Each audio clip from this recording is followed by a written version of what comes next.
So what's it like for you? Is this your first time out? I've been to Baja many times, Yeah, but this is your first time. spent a lot of time riding past villages like this, but this is the first time actually being in one for a few days and building.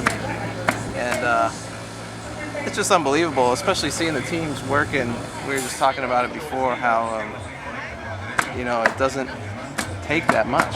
A lot of these kids are picking up hammers for the first time and doing things, and I think they're realizing man, we can do this, and I think they're going to go home with this week's experience, and it's going to encourage other people to come down here and get involved with this. I don't know, it seems in America our culture's gotten to the point where we kind of, even being such a big country, we always think to ourselves, oh yeah, there's an organization that can do it over here, or there's a group that they take care of that over here, but we don't ever take it upon ourselves to really do something. So you gotta look up to these kids for spending a week of their summer vacations and paying to be here and sleeping in a tent and helping out these people, because it's going to be something that it's going to help them for generations to come. They're going to pass these homes down to their kids, and you look at these homes by U.S. standards, they might not look very big, but to these people it's massive. It's a mansion. It's something better than what they've ever had, and they won't have to be afraid that they're going to get wiped out again like they did a few years back. So it's pretty cool. And Baja, Bob was saying that there's this is the biggest group they've ever had. Yeah. And one of the things he was saying was that Americans have sort of got to the point where materially they know that they can't get happiness through. They've been there, done that.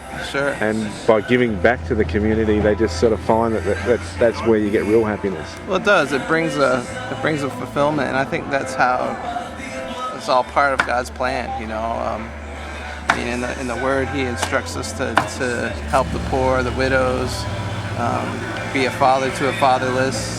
Those are all things that are in His Word, and you have to take them seriously. And whether it's in our country or another place, there's the thing that strikes me after all these years of traveling is you don't have to look very far to see someone who needs help. And if you're in a position to help them, then it's a commandment, to do so.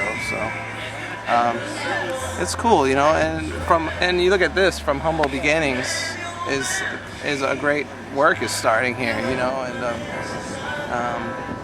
whereas we were doing like one house a year. This year it's going to be like 26 homes, and maybe next year it'll be 50, and then 100 after that.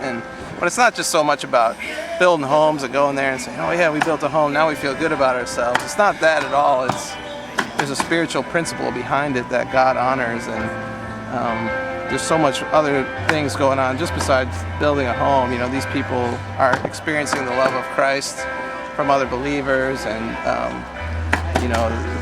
we're encouraging the churches here and the pastors here to disciple these people, to stay involved with them, and to me, I can see this place becoming like what we were talking about this morning at breakfast, being like a city on the hill. Maybe it starts something in Mexico where other cities look to this community. Because Mexico's had to deal with so much corruption and pollution and just terrible things. Might look to this community and say, well, look, there's this Christian community up on this hill. Man, let's model our town after that, because we want to be like that. So who knows where this thing could go. It might not even be in our lifetime, but you never know. From humble beginnings always comes great things. Cool.